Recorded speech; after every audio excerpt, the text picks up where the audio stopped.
বর্তমান যুদ্ধ পরিস্থিতিতে আমাদের সংকটাপন্ন পরিস্থিতি থেকে উত্তরণের উপায় কি? গুরুত্বপূর্ণ প্রশ্ন। যে যুদ্ধ পরিস্থিতি চলছে এবং যে সংকট গোটা পৃথিবীতে দেখা দিয়েছে, আমরা কঠিন একটা বাস্তবতার মুখোমুখি। আল্লাহ না করুন যদি পরিস্থিতি আরো জটিল হয়, যুদ্ধ যদি আরো দীর্ঘায়িত হয়, পরিস্থিতি যদি আরো খারাপের দিকে যায়, তাহলে সেক্ষেত্রে বিশ্বের অন্যান্য দেশের মতো আমাদের উপরও কঠিন পরিস্থিতি আসাটা অস্বাভাবিক নয়। তো এরকম পরিস্থিতিতে আমাদের কয়েকটা করণীয় আছে। সবচেয়ে বড় করণীয় সেটি হলো আমাদেরকে সকল প্রকার অপচয় অপব্যয় বন্ধ করে আমাদেরকে মিত ব্যয়ী হতে হবে প্রত্যেকটা মানুষকে। এটা অবশ্য শুধু যুদ্ধ পরিস্থিতি বা সংকটাপন্ন পরিস্থিতিতেই না, বরং এটি সর্ব অবস্থায় এবং সারা বছর জুড়ে সারা জীবনভর পালনীয় বিষয়। আল্লাহ তাআলা কোরআনে কারীমে সূরা ফুরকানে আল্লাহর প্রিয় বান্দা, রহমানের বান্দা যারা, আল্লাহ যাদেরকে নিজের বান্দা হিসেবে পরিচয় দিয়েছেন, তাদের বৈশিষ্ট্য উল্লেখ করতে গিয়ে বলেছেন, ওয়াল্লাযীনা ইযা আনফাকু লাম ইউসরিফু ওয়া লাম ইয়াকতুরু ওয়া কানা বাইনা যালিকা কাওয়ামা। রহমানের প্রিয় বান্দা হলেন তারা যারা ব্যয় করার সময় অপচয় করে না, আবার কার্পণ্যও করে না, বরং মধ্যম পন্থা অবলম্বন করে। আল্লাহ বলেছেন, কুলু ওয়াশরাবু ওয়ালা তুসরিফু, খাও পান করো কিন্তু অপচয় করো না। জীবনে যদি কোথাও পানি অপচয় করেন, যতটুকু অপচয় করেছেন, জীবনে আপনার এমন সময় আসবে হয়তো যখন ওইটুকু পানির জন্য আপনি ক্রাইসিসে পড়বেন। এইটুকু পানি হলে আপনার কাজ হতো, কিন্তু নাই, কারণ এর আগে আপনি সেটা অপচয় করে নষ্ট করেছেন, আপনার বরাদ্দে ছিল, এটা নষ্ট করেছেন। এই জন্য আমাদের সারা বছরের জন্য এই প্রতিজ্ঞা করা দরকার যে আমরা অপচয় অপব্যয় করব না। যদিও কঠিন পরিস্থিতিতে টিকে থাকার জন্য মিত ব্যয়ী আমরা অনেকেই হই। যখন দেখি আর কোনো উপায় নাই, এবার আমরা খুব হিসাবী হয়ে যাই। যদিও হিসাবী হওয়াটা আমাদের সারা বছর হওয়া উচিত। বিদ্যুতের ব্যবহার, আমার টাকা আছে, বিদ্যুৎ বিল দিচ্ছি, কোনো ব্যাপার না। ফ্যান একটা জায়গায় দুটো চললো, লাইট দুটো জায়গায় চারটা চললো, এটা আজকাল ঘরে ঘরে আমরা করছি। আর এই আধুনিক, তথাকথিত আধুনিক এবং এই আপনার বর্তমান পৃথিবীতে আমাদের ঘর বাড়িতে যে পরিমাণ পানি আমরা অপচয় করি, কল্পনাও করা যায় না। অজু করতে যে পরিমাণ পানি টেপে আমরা ব্যবহার করি, এটা যে ধরে রাখা হয় একটা বালতিতে, দেখা যাবে প্রায় 1 বালতি পানি চলে যাচ্ছে একজন মানুষ অজু করতে। অথচ নবী সাল্লাল্লাহু আলাইহি ওয়াসাল্লামের অজুতে 1 মুদ পরিমাণ পানি লাগতো। একটা বড় গ্লাস হবে, একটা বড় গ্লাসের পরিমাণ 1 গ্লাস পানি দিয়ে তার অজু কমপ্লিট হয়ে যেত। তিনি গোসল করতে পেতেন এরকম আরেকটু বেশি পানি দিয়ে, খুব বেশি পানি তার দরকার হতো না গোসলের জন্য। এমনকি তিনি এও বলেছেন যে কেউ যদি সমুদ্রে থাকে, নদীতে থাকে, সেখানেও যদি তার অজু করার দরকার হয়, যে এখানে তো পানির অভাব নাই, সেখানেও যেন সে প্রয়োজন ছাড়া অতিরিক্ত পানি ব্যবহার না করে, কারণ আল্লাহর কাছে এর জন্য জবাবদিহিতা আছে। এখন বস্তুবাদ, ভোগবাদ, পুঁজিবাদ আমাদেরকে শিখিয়েছে যে আমার সম্পদ, আমার মালিকানা, আমি যা খুশি তা করব। এর ফলশ্রুতিতে যে ক্রাইসিস তৈরি হচ্ছে, আপনি দেখেন পৃথিবীর একদিকে মানুষ খেয়ে নষ্ট করে, অপচয় করে খানা নষ্ট করছে, আবার অপরদিকে বহু মানুষ না খেয়ে আছে, প্রপার ডিস্ট্রিবিউশন নাই। এবং এই যে দায়িত্ববোধ, এই জায়গাতে বড় ধরনের অভাব আছে, এবং চিন্তা নৈতিক একটা আদর্শিক একটা ত্রুটি আমরা গোটা বিশ্বব্যাপী দেখতে পাচ্ছি।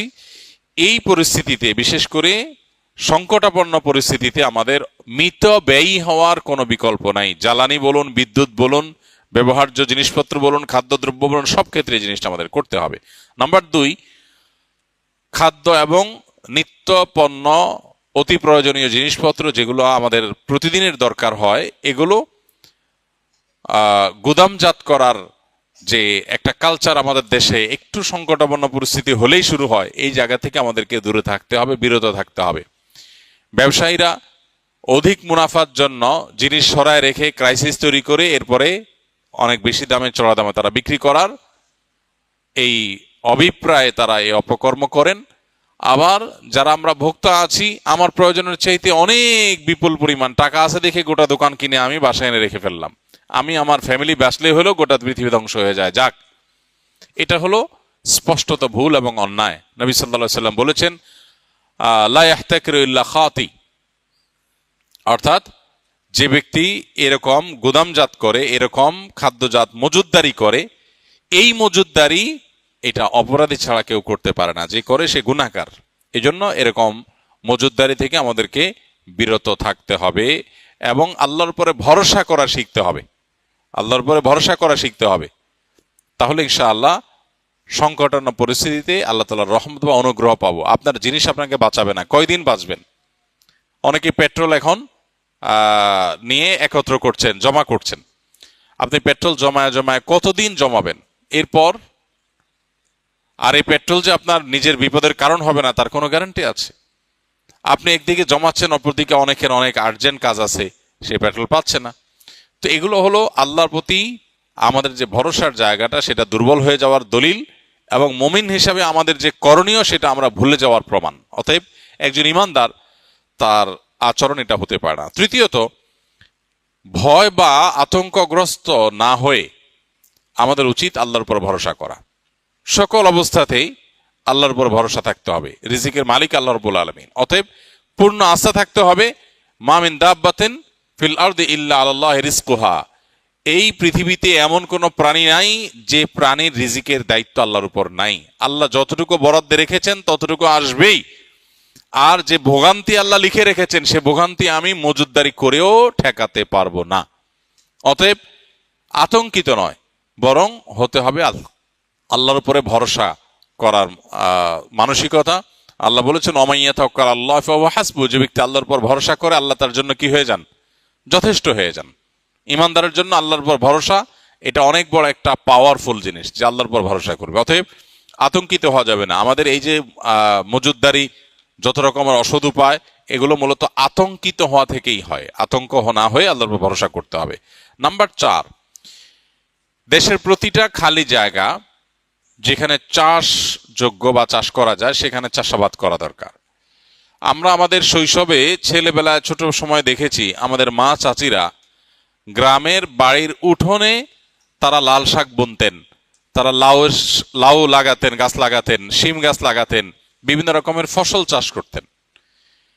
আমি খুব সচেতনভাবে লক্ষ্য করেছি যে এখন সেই গ্রামে, সেই বাড়িতেই যাই, সেই মা চাচিরাই আছেন, কিন্তু এখন আর কোনো ঘর বাড়ির সামনে উঠানে খালি জায়গাগুলোতে সেরকম গাছ লাগাতে দেখা যায় না। কারণ এখন সবার কাছে কম বেশি টাকা আছে, ছেলে দেশে বিদেশে থাকে, উপার্জন করে, কেন এগুলো করবে? অনেক ছেলে বাবা মাকে উল্টা নিরুৎসাহিত করে যে কোনো কাজ করবা না, তুমি বসে বসে খাও, আমি এত টাকা করতেছি, কাজ কামাই করছি কেন, তাহলে তুমি কেন কষ্ট করবে? তো এটা হলো আমাদের অনেক বড় একটা ভুল। আল্লাহ না করুন যুদ্ধ পরিস্থিতিতে যদি সংকটাপন্ন পরিস্থিতি তৈরি হয়, দুর্ভিক্ষের মতো পরিস্থিতি তৈরি হয়, আল্লাহ না করুন যদি আরো প্রলম্বিত হয়, এই যুদ্ধ না হোক, পরবর্তীতে কখনো হয়, তাহলে আমাদের টিকে থাকার জন্য আর কিছু না থাকলে হোক খাদ্যটা দরকার। এই খাদ্যটার যোগান, আমরা এখন যে বিদেশি খাদ্যের উপর নির্ভরশীল, আমরা যে এখন বাহিরের যে ফুড এটার উপর নির্ভরশীল, এই নির্ভরশীলতা কমানোর জন্য আমাদের নিজেদের স্বয়ংসম্পূর্ণতা আনার জন্য প্রত্যেকটা মানুষকে তার আশপাশে চাষাবাদ করার অভ্যাস গড়ে তুলতে হবে। গ্রামে গঞ্জে এখন আর বাড়ির উঠোনে, ঘরের আশেপাশে গাছ টাছ লাগাতে দেখা যায় না। আগে এমন চাল খুব কম পাওয়া যেত, এমন ঘর খুব কম পাওয়া যেত যে ঘরের চালে কোনো না কোনো গাছের লতা পাতা এটা নাই। আর এখন আপনি খুঁজে দেখেন 100-র ভিতরে 2-4টাও পাবেন না। এটা দুর্ভাগ্যজনক একটা পরিণতি আমাদের। আমরা পৃথিবীর এই ঝকঝকে আধুনিক বাস্তবতা এটা দেখে আমরা ভুলে গেছি যে আমাদের চাষাবাদ হলো আমাদের বেঁচে থাকার মূল মাধ্যম। আমরা অতিরিক্ত পশ্চিমাদের উপরে ডিপেন্ডেন্ট হয়ে গেছি। আমরা অনেকটাই আপনার আমদানি নির্ভর হয়ে গেছি। আমদানি নির্ভর, গম বন্ধ হয়ে গেলে আমাদের বেকারি বন্ধ হয়ে যাবে, আমাদের রুটি বন্ধ হয়ে যাবে, আমাদের খাবার বন্ধ হয়ে যাবে, শেষ। অতএব এই জায়গা থেকে প্রত্যেকটা মানুষ যদি আমরা সচেতন হই, শুধু এই পরিস্থিতি না, সব সময় চাষাবাদ করা একটা ইবাদত, একটা নেক আমল। চাষাবাদ করা একটা নেক আমল। আপনি সওয়াবের নিয়তে চাষাবাদ করবেন, সওয়াবের নিয়তে চাষাবাদ করবেন। এর আগে আমি বারবার বলেছি, আমরা চাষাবাদ করার চেষ্টা করি, ঢাকায় থেকেও চেষ্টা করি, আলহামদুলিল্লাহ, খেতে করার চেষ্টা করি, শুধু ছাদে না। হ্যাঁ, সবার হয়তো জায়গা নেই, আমার নিজের জায়গাও নেই, আমি আরেকজনের জায়গাতে করতেছি, আমার নিজ জায়গা করছি তা না। তো আপনি আরেকজনের জায়গা বলে যদি করেন, খুঁজেন, মানসিকতা যদি থাকে, কোনো একটা রাস্তা বের হবে ইনশাআল্লাহ বিদিনিল্লাহ। আর বিশেষ করে গ্রামে গঞ্জে তো আমরা চাইলেই অনেকে করতে পারি। তাহলে এটা চতুর্থ করণীয়। 5 নম্বর হলো তওবা করা, ইস্তেগফার করা, আল্লাহ তাআলার কাছে পরিপূর্ণভাবে। আল্লাহ যেন আমাদেরকে এই কঠিন পরিস্থিতিতে রক্ষা করেন। আল্লাহ তাআলা সূরা নূহের মধ্যে বলেছেন, ফাকুলতু আস্তাগফিরু রাব্বাকুম ইন্নাহু কানা গাফফারা ইউরসিলিস সামা আলাইকুম মিদরারা ওয়া ইমদিদুকুম বিআমওয়ালিন ওয়া বানিন ওয়া ইয়াজআল লাকুম জান্নাতিন ওয়া ইয়াজআল লাকুম আনহারা। খুব বেশি ফসল যেন হয়, গাছ ফল ফলাদি যেন হয়, আমাদের রিজিকে বরকত যেন হয়, এটার জন্য ইস্তেগফার করার পরামর্শ দিয়েছেন নূহ আলাইহিস সালাম তার জাতিকে। আল্লাহ কোরআনে সেটা উল্লেখ করেছেন। এজন্য আল্লাহর কাছে ইস্তেগফার এর সুফল, এর অদৃশ্য সুফল আমরা ভোগ করবো ইনশাআল্লাহ আমাদের রিজিকে বরকতের মাধ্যমে। এই জন্য আল্লাহর কাছে ইস্তেগফার এবং দোয়া আমাদের করতে হবে। আল্লাহ তাআলা এই কঠিন পরিস্থিতিতে আমাদের সবাইকে উত্তরণের পথ দেখিয়ে দিন এবং এই কঠিন পরিস্থিতি থেকে বিশ্ববাসীকে আল্লাহ তাআলা মুক্তি দান করুন এবং জালেমদের জুলুম থেকে পরিত্রাণের পথ আল্লাহ তাআলা আমাদেরকে খুঁজে বের করার তৌফিক দান করুন। অনেকে বিশ্বের চলমান পরিস্থিতিকে কিয়ামতের সন্নিকটে বলে আখ্যায়িত করেন। আসলে কি তাই? কিয়ামত হওয়ার জন্য অবশিষ্ট সকল আলামত সমূহ জানতে চাই। গুরুত্বপূর্ণ প্রশ্ন। কিয়ামত নিকটে, এটি কোরআনে কারীম বহু আগেই ঘোষণা দিয়ে দিয়েছে। আল্লাহ সুবহানাহু ওয়া তাআলা বলেছেন, ইকতারাবাতিস সাআতু ওয়ানশাক্কাল কমর। এই যে কিয়ামত নিকটবর্তী হওয়ার কথা, এটা আল্লাহ তাআলা কোরআনে জানিয়ে দিয়েছেন আরো 1450 বছর প্রায় আগে। আল্লাহ বলেছেন, ইকতারাবাতিস সাআহ, কিয়ামত নিকটবর্তী হয়ে গেছে, ওয়ানশাক্কাল কমর, এবং চাঁদ বিদীর্ণ হয়েছে। নবী সাল্লাল্লাহু আলাইহি সাল্লামের মুজিজায় তার আঙ্গুলের ইশারায় চাঁদ দ্বিখণ্ডিত হয়েছিল। এর মধ্য দিয়ে কিয়ামত নিকটবর্তী হওয়ার ঘোষণা আল্লাহ তাআলা দিয়েছেন। অতএব কিয়ামত নিকটবর্তী, এতে কোনো সন্দেহ নাই। নবী করিম সাল্লাল্লাহু আলাইহি সাল্লাম বলেছেন, বুইসতু আনা ওয়াস সাআতু কাহাতাইন, আমি এবং কিয়ামত, অর্থাৎ তাঁর আবির্ভাবের কথা তিনি বলছেন। তাঁর আবির্ভাব এবং কিয়ামত, এই দুটি ঘটনা দুটি আঙ্গুলের মতো পাশাপাশি অবস্থান করছে। একটা আঙ্গুলের মাঝে, একটা আঙ্গুলের পরে আরেকটা আঙ্গুল, মাঝে আর কোনো আঙ্গুল নাই। তাঁর আবির্ভাবের পরে পৃথিবীর সবচেয়ে বড় বিষয় বা ঘটনা হবে মহাপ্রলয় বা কিয়ামত। এই যে কিয়ামত, এটি নবী সাল্লাল্লাহু আলাইহি ওয়াসাল্লামের পরের পৃথিবীতে ঘটা সবচেয়ে বড় ঘটনা, অর্থাৎ মাঝে কোনো নবী রাসূল থাকবেন না। এখান থেকে কিয়ামতের নিকটবর্তীতা বোঝা যায়। কিন্তু আমাদের সমাজে কিছু ঘটলেই, কোনো ঘটনা, কোনো যুদ্ধ, কোনো বিগ্রহ, কোনো কিছু ঘটলেই আমরা অনেকে কিয়ামতের দিনক্ষণ গণনা করতে শুরু করি, যে আর এতশো বছর আছে, এত বছর আছে, আর ঘরবাড়ি করে লাভ নাই, ইত্যাদি ইত্যাদি। হ্যাঁ, একজন ইমানদার সবসময় প্রস্তুত থাকবে আখিরাতের জন্য। দুনিয়া নিয়ে অনেক বেশি ব্যস্ত হয়ে থাকবে না, যে কোনো মুহূর্তে তার ডাক আসতে পারে। প্রত্যেকটা মানুষের মৃত্যু মানেই তার কিয়ামত, সেটা ভিন্ন বিষয়। কিন্তু এই সৃষ্টি জগতের যে বিশাল আয়োজন আল্লাহ তাআলার, এটা যে আল্লাহ তাআলা ধ্বংস করে দিবেন, সেটা অতি নিকটে। এই অতি নিকটের ডেফিনেশনটা কি, এটা সংজ্ঞাটা কি? অতি নিকটে মানে কত বছর? এটার ইলম একমাত্র আল্লাহর কাছে আছে। 1450 বছর আগে কোরআন যে বলেছে ইকতারাবাতিস সাআহ, যে মহানিনাদ গোটা সৃষ্টি জগৎকে ধ্বংস করে আল্লাহর বিচারের মুখোমুখি করবে মানুষ এবং জিনকে, সেই মহানিনাদ বা সেই কিয়ামত, সেটি নিকটবর্তী হয়ে গেছে। এটি বলার পরও পার হয়েছে 1450 বছর। এরপর সামনে আরো কত বছর বাকি আছে আমরা জানি না। হতে পারে 200 বছর, হতে পারে 2000 বছর, হতে পারে আরো কম বা বেশি। এর ইলম একমাত্র আল্লাহর কাছে আছে। কোরআনে বারবার করে এই বিষয়টা আমাদেরকে সতর্ক করা হয়েছে যে কিয়ামতের ইলম, কিয়ামতের সময় ক্ষণের ইলম একমাত্র কার কাছে আছে? আল্লাহ রাব্বুল আলামিনের কাছে। খোদ নবী সাল্লাল্লাহু আলাইহি সাল্লামকে যখন জিজ্ঞাসা করা হয়েছিল কিয়ামত কবে হবে, তিনি উত্তরে বলেছেন, মাল মাসউলু বিহা বিআলামা মিনাস সাইল। যাকে জিজ্ঞাসা করা হয়েছে তিনি প্রশ্নকর্তার চাইতে বেশি জানেন না। অর্থাৎ ঠিক কবে হবে এই দিনক্ষণ আমরা কেউই আসলে জানি না। এটা জানেন কে? আল্লাহ রাব্বুল আলামিন। তবে হ্যাঁ, কিয়ামতের অনেক আলামত আছে। এই আলামতগুলো আপনি চাইছেন যে অবশেষে সকল আলামত জানতে। কিয়ামতের সকল আলামত একসাথে জানানো কঠিন। কিয়ামতের আলামতগুলো দুই প্রকার। একটা হলো আলামাতে কোবরা, বড় আলামত। বড় আলামত বলতে উদ্দেশ্য হলো যেগুলো কিয়ামতের ঠিক কাছাকাছি সময়ে একেবারে শেষ মুহূর্তে প্রকাশ পাবে, যেগুলো দেখে মানুষ বুঝবে যে শেষ, আর সুযোগ নাই। যেমন সূর্য প্রতিদিন পূর্ব দিক থেকে উঠে, ওই দিন পশ্চিম দিক থেকে উঠবে, তখন সবাই বুঝে যাবে যে হ্যাঁ শেষ। তখন তওবা করলো আর তওবা কবুল হবে না, একেবারে শেষ কিয়ামতের এই আলামত প্রকাশের পর। এছাড়া আরো কিয়ামতের 9টি আলামত আছে, হাদিসে মোট 10টি আলামতের কথা বলা হচ্ছে। এগুলো কিয়ামতের একেবারে নিকটবর্তী সময়ে কয়েকটা বড় ভূমিধস হবে, হ্যাঁ, তারপরে ইয়াজুজ মাজুজের আত্মপ্রকাশ ঘটবে, দাব্বাতুল আরদ একটা প্রাণী অলৌকিকভাবে প্রকাশিত হবে, ইত্যাদি ইত্যাদি কিয়ামতের আলামত আছে। আর ছোট আলামত যেগুলো, ছোট আলামত বলতে যেগুলো কিয়ামতের অনেক আগে থেকে প্রকাশিত হওয়া শুরু করেছে, যেমন নবী করিম সাল্লাল্লাহু আলাইহি সাল্লামের আবির্ভাব ইটসেলফ কিয়ামতের একটি আলামত। কিয়ামতের আলামত মানেই কিন্তু নেগেটিভ কিছু না। আমরা মনে করি কিয়ামতের আলামত মানেই খারাপ কিছু, এটা সবসময় জরুরি না।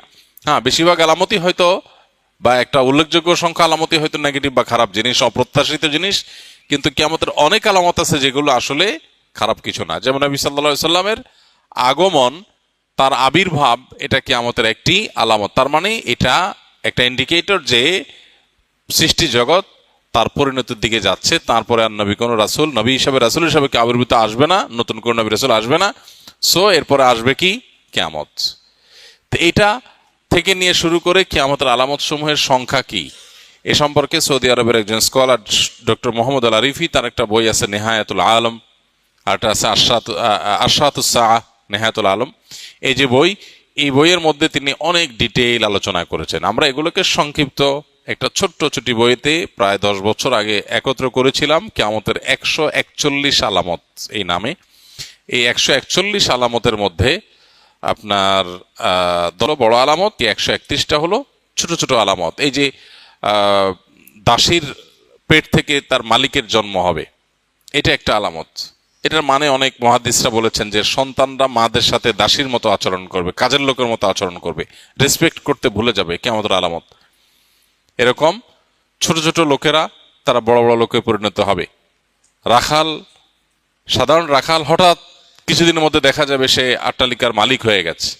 এটা ভালো বা মন্দ না, হতে পারে হালাল পথে মালিক হলে এটা ভালো কিছু, খারাপ কিছু না, কিন্তু এটা কিয়ামতের আলামত যে রাতারাতি পরিবর্তন হবে। তাকারাবা জামান, কিয়ামতের আগে সময়ের বরকত চলে যাবে, সপ্তাহ দিনের মতো চলে যাবে, মাস সপ্তাহের মতো চলে যাবে, দিন কয়েক ঘন্টার মধ্যে চলে যাবে। এরকম বহু আলামত কিয়ামতের হাদিসে বর্ণিত হয়েছে, সেগুলোকে গণনা করে 131টার মতো সংকলন করা গেছে, এবং বড় আলামত আরো 10টি। তো সবগুলো জানার জন্য ওই বই পড়া যেতে পারে। আমাদের লিখিত বইটা ছাপা নাই, ইনশাআল্লাহ এটা আমরা নতুন করে ছাপবো, আল্লাহ চাহেন তো। আল্লাহ আমাদেরকে কিয়ামতের জন্য প্রস্তুতি গ্রহণ করার তৌফিক দান করুন। এক সাহাবী জিজ্ঞাসা করেছেন নবী সাল্লাল্লাহু আলাইহি সাল্লামকে, হে আল্লাহর রাসূল, কিয়ামত কবে? কিয়ামত কবে হবে নবীজিকে জিজ্ঞাসা করেছিলেন। নবীজি সাল্লাল্লাহু আলাইহি সাল্লাম সেই সাহাবীকে বলেছেন, মাযা আদাত্তা লাহা, কিয়ামত কবে হবে এই প্রশ্ন যে তুমি করেছো, কিয়ামতের জন্য তোমার প্রিপারেশনটা কি, প্রস্তুতিটা বলো আমাকে, কিয়ামতের প্রস্তুতিটা কি? তখন সাহাবী নবী সাল্লাল্লাহু আলাইহি সাল্লামকে বলেছেন, হে আল্লাহর রাসূল, আমার আসলে তেমন কোনো প্রস্তুতি নেই, তবে আমার একটা প্রিপারেশন আছে, সেটা হলো যে আমি আপনাকে ভালোবাসি। নবী সাল্লাল্লাহু আলাইহি সাল্লাম বলেছেন, আলমার ও মা'মান আহাব ইন্নাকা মা'মান আহবাবত, তুমি যাকে ভালোবাসো তার সঙ্গে তোমার কিয়ামত হবে, তার সঙ্গে তুমি থাকবে। এই জন্য কিয়ামতের সময়ক্ষণ ঠিক কবে হবে এটা অনুসন্ধানের চাইতে গুরুত্বপূর্ণ হলো, বা এটা অনুসন্ধান করে আসলে ঠিক এক্সাক্ট সময় আমরা বের করতে কেউ কোনোদিন পারবোই না। আলামতগুলো প্রকাশিত হচ্ছে একের পর এক, সময় ঘনিয়ে আসছে, যে কোনো মুহূর্তে আমার মৃত্যুর মাধ্যমে আমার ব্যক্তিগত কিয়ামত শুরু হবে, আমার নিজের কিয়ামত শুরু হয়ে যাবে। ইদা মাতাল ইনসান ফাকাদ কামাত কিয়ামাতুহু, মানুষ মারা গেলে ওইটা তার একজনের কিয়ামত। আর সামগ্রিক যে কিয়ামত গোটা সৃষ্টি জগতের, সেটাও অতি সন্নিকটে। আমাদের দরকার হলো প্রস্তুতি গ্রহণ করা। আল্লাহ আমাদেরকে যথাযথভাবে প্রস্তুতি গ্রহণ করবার তৌফিক দান করুন।